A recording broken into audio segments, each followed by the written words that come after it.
Bwana Yesu asifiwe. Jina la Bwana libarikiwe. Leo ni siku njema ambayo Mungu wetu ametubariki. Tupo mahali hapa kwa ajili ya kusikia neno lake. Maandiko yanasema yeye ulituma neno lake, na neno lake likija kwenye maisha yetu linatuponya, linatufungua, linatubariki. Kwa hiyo leo ni siku ambayo Mungu wetu tena ametupa neema, ametupa baraka kuwa mahali hapa kwa ajili ya kusikiza neno lake lenye nguvu, neno lake ambalo ni uzima wa milele.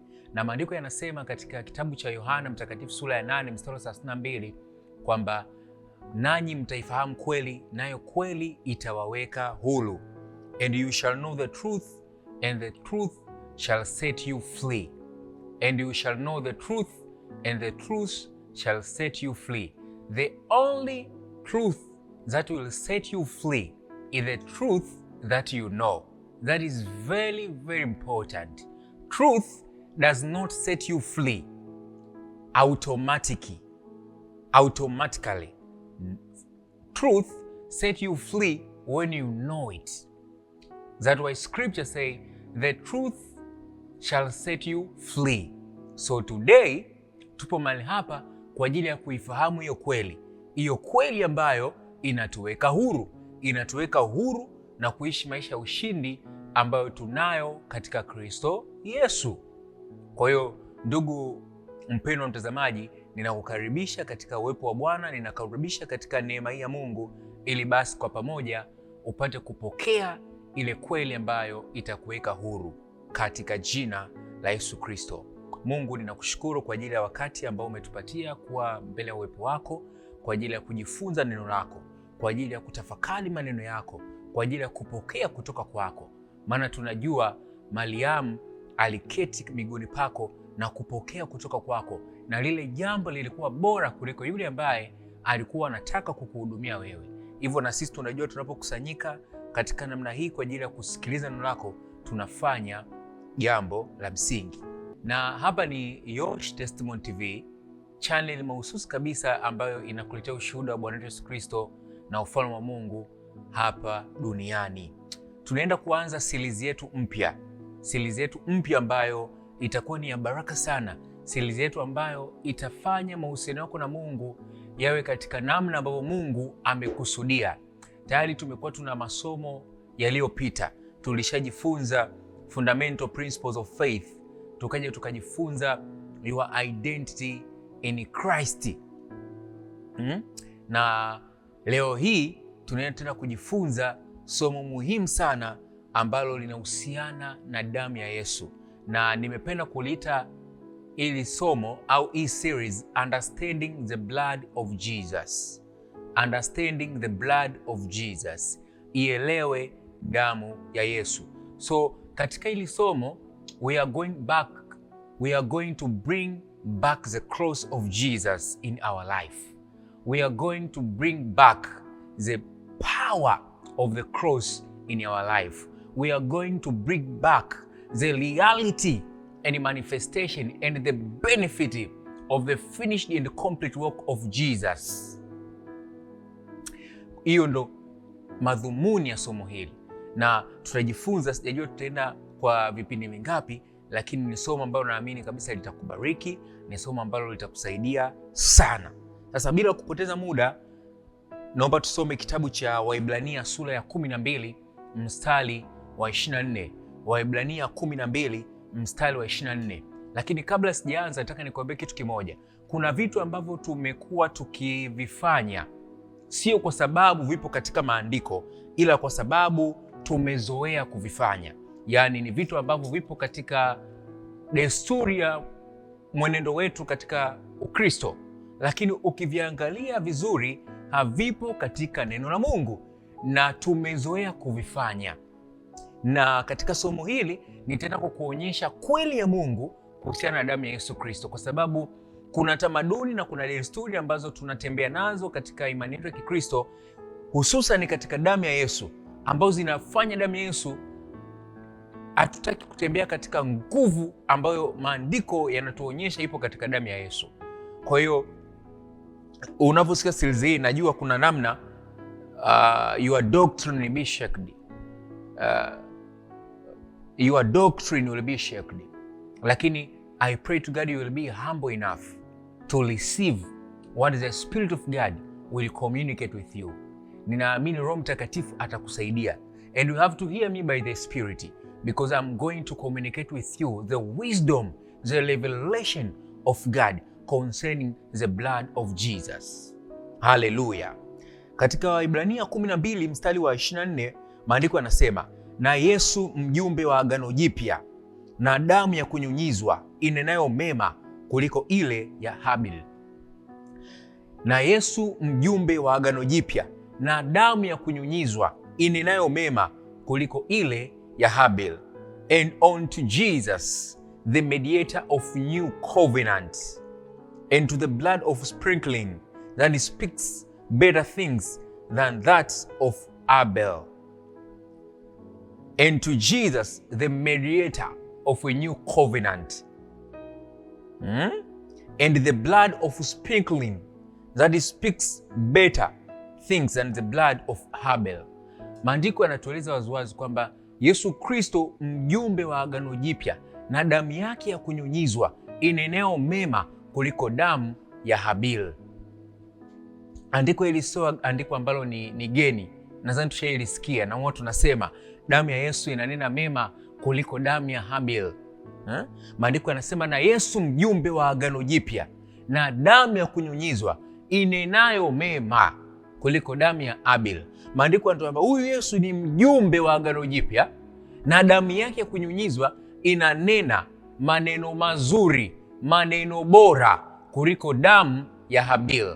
Sasa kitu ambacho watu wengi hawajaweza kufikiria vizuri na kuweza kutulia katika maandiko, kwa sababu maandiko yanasema damu ya Yesu ya kunyunyiza inenayo, the blood of Jesus that speak better things than the blood of Abel. So the blood of Jesus speak.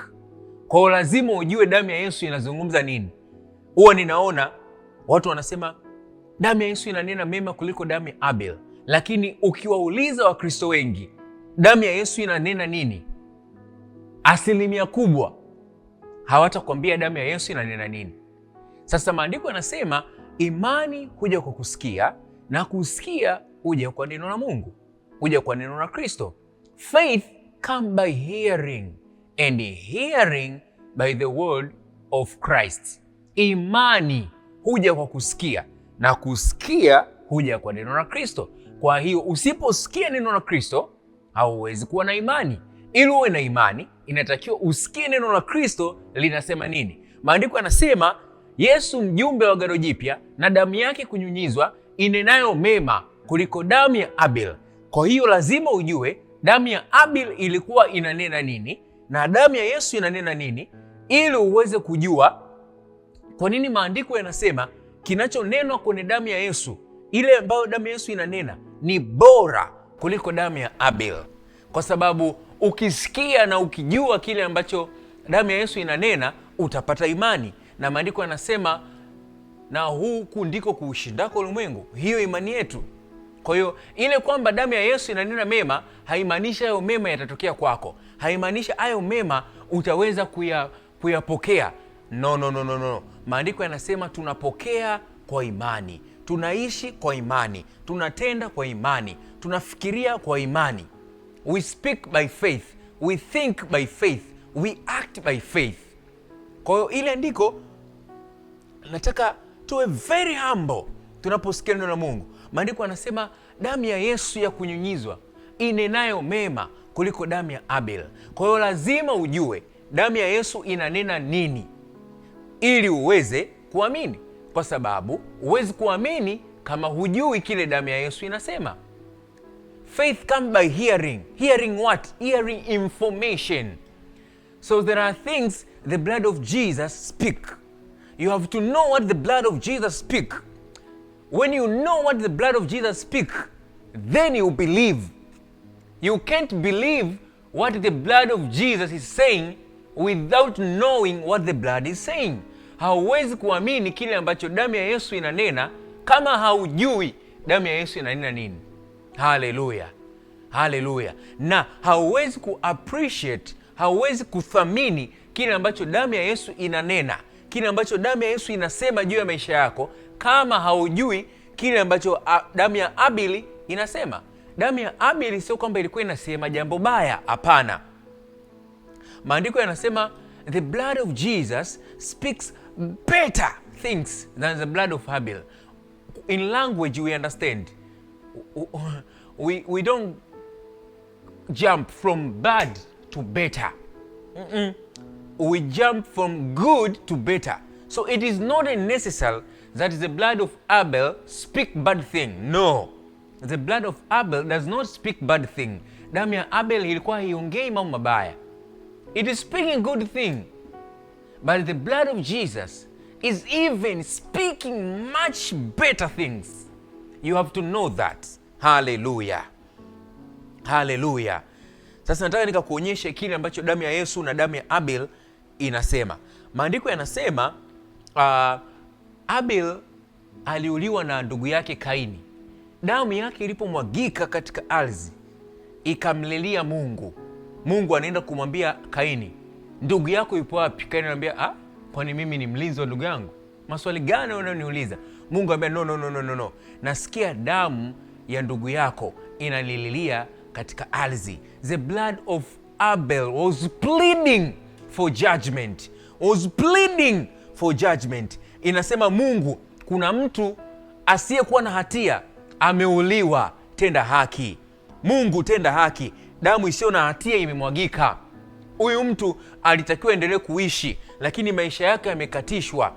Mungu, tenda haki, maana wewe ni Mungu mwenye haki. So the blood of Abel was pleading to God for the judgment. Ilikuwa inalilia haki. That is not a bad thing. That is a good thing. Kwa sababu ameuliwa na damu inataka haki. Lakini what the blood of Jesus is saying, it is not only crying for judgment. The blood of Jesus inasema msamaha, ukombozi na amani vimepatikana. Wenye dhambi wamepatanishwa na Mungu. That is what the blood of Jesus is speaking for you. Damu ya Yesu inasema msamaha, ukombozi, amani vimepatikana.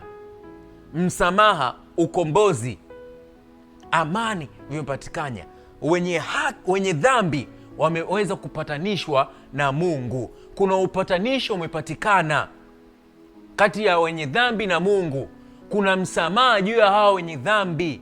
Kuna ukombozi na amani juu ya hao wenye dhambi. Unaona? Kwa damu ya Abel ilikuwa inalilia haki, ilikuwa inalilia judgment. Lakini damu ya Yesu inasema rehema, inasema msamaha, inasema ukombozi, inasema upatanisho, reconciliation. Hallelujah. Ndio maana maandiko yanasema damu ya Yesu ilikuwa inanena mema kuliko damu ya Abel. Kwamba damu ya Yesu inanena mema juu yetu kuliko damu ya Abel. Kwa hiyo ili uweze kunufaika na kazi ya msalaba, lazima ujue damu ya Yesu inanena nini. Watu husema katika maombi yao, najifunika kwa damu ya Yesu Kristo, nafunika watoto wangu kwa damu ya Yesu Kristo, nafunika nyumba zangu kwa damu ya Yesu Kristo. Ukiangalia na ukiwauliza, hayo maombi umeyapata wapi? Nionyesha kwenye maandiko mahali ambako mitume waliomba wakasema, tunajifunika kwa damu ya Yesu Kristo, tunajifunika kwa damu ya Yesu Kristo, nafunika mguu wangu, nafunika nyumba yangu, nafunika gari langu kwa damu ya Yesu Kristo. Hiko kitu hakipo katika maandiko, and it is not biblically correct. Hakuna mahali maandiko yanasema mitume waliomba kwamba tunajifunika kwa damu ya Yesu Kristo. No, we are not supposed to do that. We are not supposed to cover ourselves with the blood of Jesus, because we are already covered. By the reason that we pray to God, sababu tunaomba kwa Mungu ni kwa sababu ya damu ya Yesu imetufunika. The blood was offered as an atonement of sin, so that we can have access to God. Damu ilikisha kutolewa tayari. Tunaweza kuomba na kuingia katika kuomba Mungu kwa sababu tayari damu imetufunika. Hallelujah. Sasa nataka tunaposikiliza series hii na mafundisho haya, ninataka nikufunulie by the spirit of revelation, so that you can understand what the blood of Jesus has accomplished for you, kile ambacho damu ya Yesu imekamilisha kwa ajili yako. I want to teach you what is the blood of Jesus is speaking for you, what is the blood of Jesus has offered to you. Hallelujah. And I pray in the mighty name of Jesus, so that you can understand, so that you can comprehend, so that you can grasp the reality of the powerful and the precious blood of Jesus. Hallelujah. Hallelujah. So the blood of Jesus is speaking better things. The blood of Jesus is speaking about forgiveness. It is speaking about reconciliation. It is speaking about our peace. Hallelujah. So from today, after this series, you will understand and you will never play again that I cover myself with the blood of Jesus. You're not supposed to pray for yourself to be covered with the blood of Jesus. You have to understand what the blood is for you. Hallelujah. Hallelujah. Maandiko yanatuambia waziwazi kwamba there are things the blood of Jesus speaks. So we have to know what the blood is speak. You have to know what the blood is saying. Na nimesema damu ya Yesu inanena mambo mema. Hayo mambo mema hayawezi kutokea kwako automatically. You have to know them. You have to know them. When you know them, you can believe. Hallelujah. Na unapoamini, unakuwa na imani na unakuwa na ushindi. Bwana Yesu akuagiza mitume kwamba cover yourself with my blood, plead my blood, nyunyizeni damu, mwageni damu, pakeni damu. Nimeona, nakumbuka katika interaction yangu na mwili wa Kristo, na nimeona watu wakiomba, nafunika familia yangu kwa damu ya Yesu. Nimeona napaka nyumba yangu, kwenye mlango yangu, kwenye madirisha, damu ya Yesu. Amna pepo litapita hapo. Oh, I'm going to correct that. I'm going to correct that biblically. I'm not saying this to judge you or to condemn you. No. Ninaleta nuru ya neno la Mungu kwenye maisha yako. Najua inaweza ikawa ni ngumu kwa sababu pengine for years umekuwa ukiomba to be covered with the blood of Jesus. But if you are humble enough, you can understand what God is saying here. God will not make you humble. You have to make yourself humble to listen. Maandiko anasema, humble yourself under the mighty hand of God. God is not going to make you humble. You have to humble yourself. Hallelujah. So Bwana Yesu, maandiko yanatueleza waziwazi kwamba Bwana Yesu aliwaagiza wanafunzi wake anapotoa mkate na anapowapa kile kikombe, alisema kwamba katika Wakorinto wa kwanza 11:25 maandiko yanasema, kikombe hiki ni agano jipya katika damu yangu, fanyeni hivi kila mnywapo kwa ukumbusho wangu. Hayo ndio yalikuwa maagizo ya Bwana wetu Yesu Kristo. Na Paulo hapa anakoti kile ambacho Bwana Yesu alisema, kwamba Bwana Yesu siku ile alitoa kikombe, akasema kikombe hiki ni agano jipya katika damu yangu, fanyeni hivi kila mnywapo kwa ukumbusho wangu. Haleluya. Haleluya. Sasa neno ukumbusho, anasema drink for my remembrance.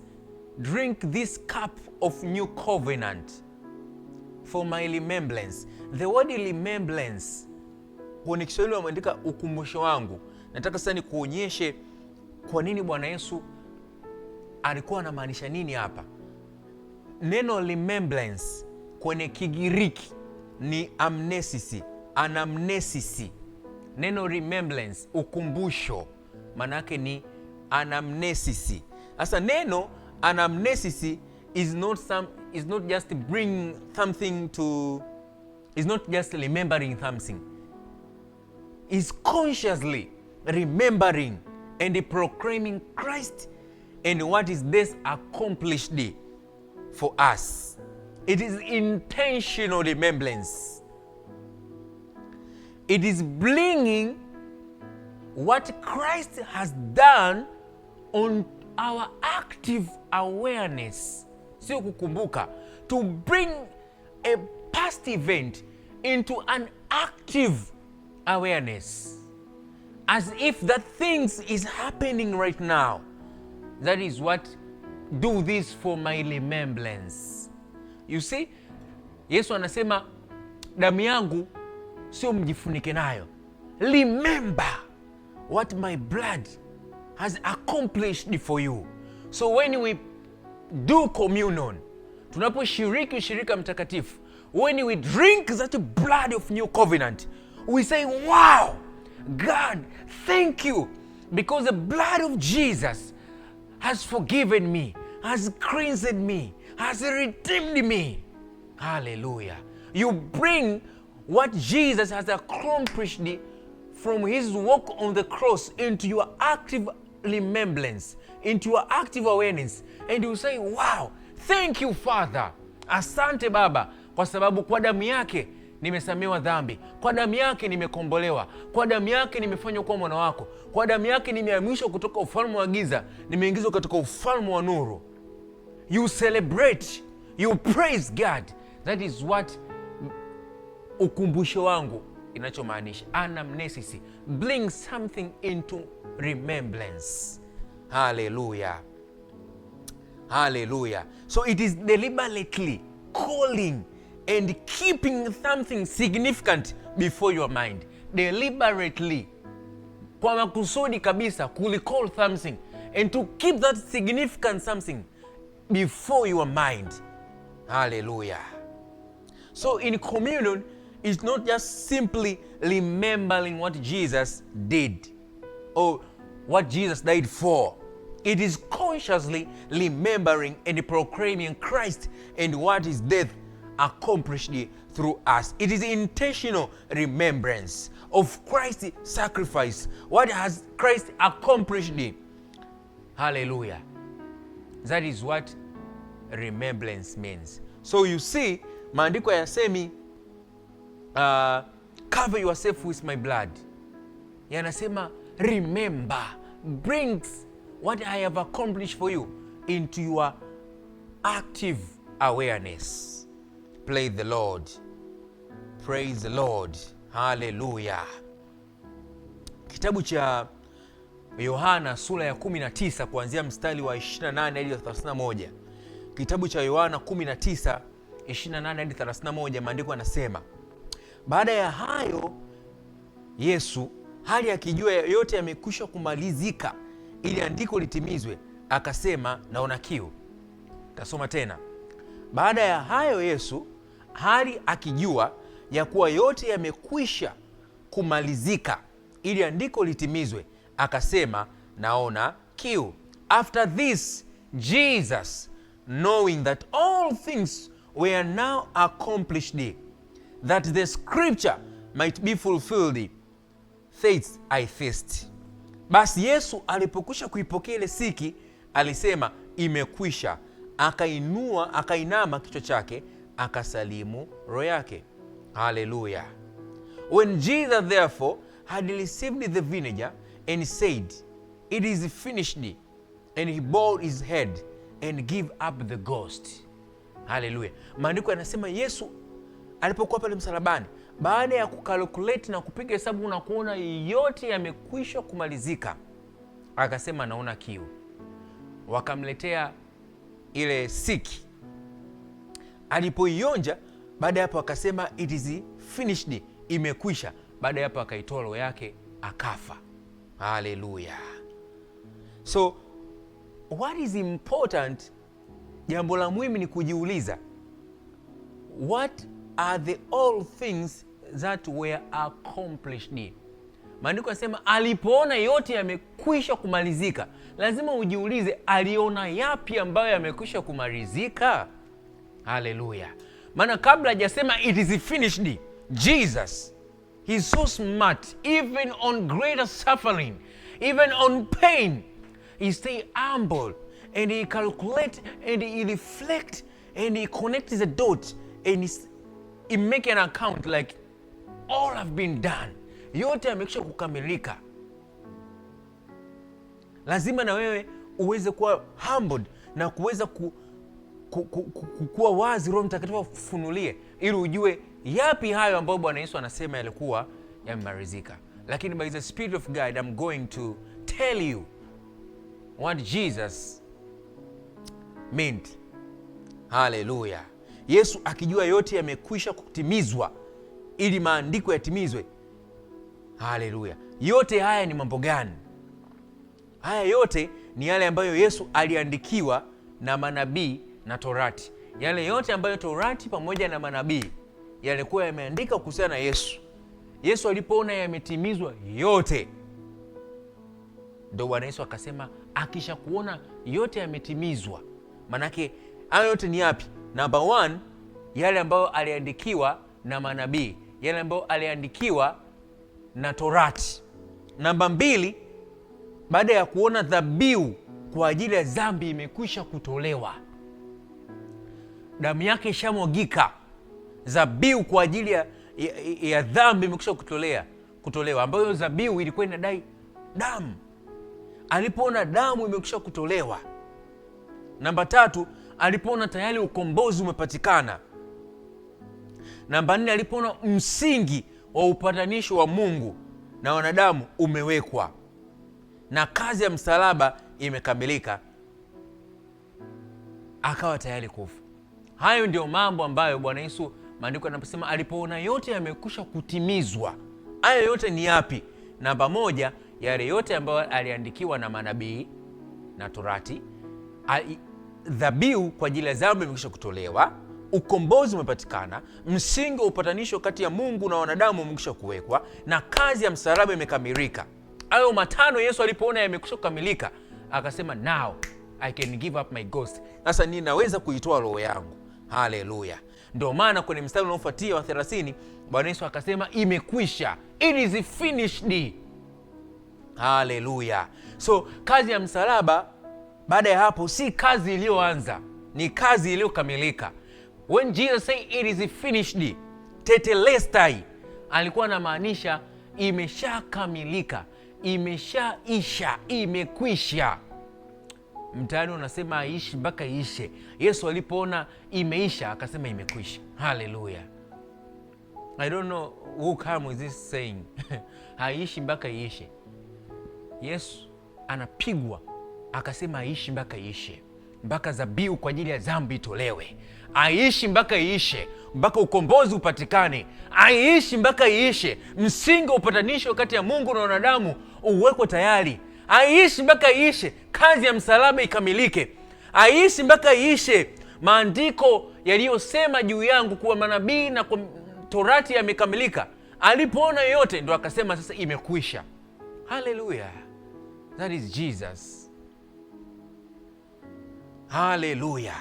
So in this series we are going deep to study about the blood of Jesus. We are going deep to study about the cross and the power of the cross. Maandiko yanasema neno la msalaba kwa wanapotea ni upuzi, lakini sisi kwetu ni nguvu ya Mungu iletayo wokovu.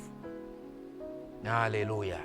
Na upendo ule wimbo, msalaba mbele, dunia nyuma. Msalaba mbele, dunia nyuma. You see, the cross is a beginning of new life. Maandiko yanasema kama nyoka wa shaba alivyoinuliwa jangwani, kadhalika mwana wa Adamu anabudi kuinuliwa, ili kila amtazamaye awe na uzima. Haleluya. Maandiko yakionyesha kwamba wana wa Israeli kule jangwani walivyokuwa wanaumwa na wale nyoka, maandiko yanasema Musa akaelekezwa na Mungu atengeneze nyoka wa shaba. Alafu wana wa Israeli wakaambia hivi, ili mpone na muwe salama, tazameni yule nyoka wa shaba. It was a crazy to some people to believe this. Kwa sababu kuna nyoka anakuja kukuuma, alafu Musa anasema hivi, acha kumwangalia huyo nyoka anayekuuma, angalia nyoka wa shaba. Yaani kuna nyoka aliye hai anakuja kukuuma, achana na huyo, angalia shaba, angalia sanamu la nyoka lililojengwa ili uwe mzima. Ndio maandiko yanasema tazameni Kristo, mtazameni Kristo, mtazameni Kristo. Haleluya. Haleluya. Haleluya. Usalama wetu upo tunapomtazama Kristo wa msalaba, tunapotazama msalaba wa Yesu Kristo. The gospel is about the power of the cross. Hallelujah. Hallelujah. Bwana Yesu asifiwe. Kwa hiyo the blood of Jesus is speaking better things.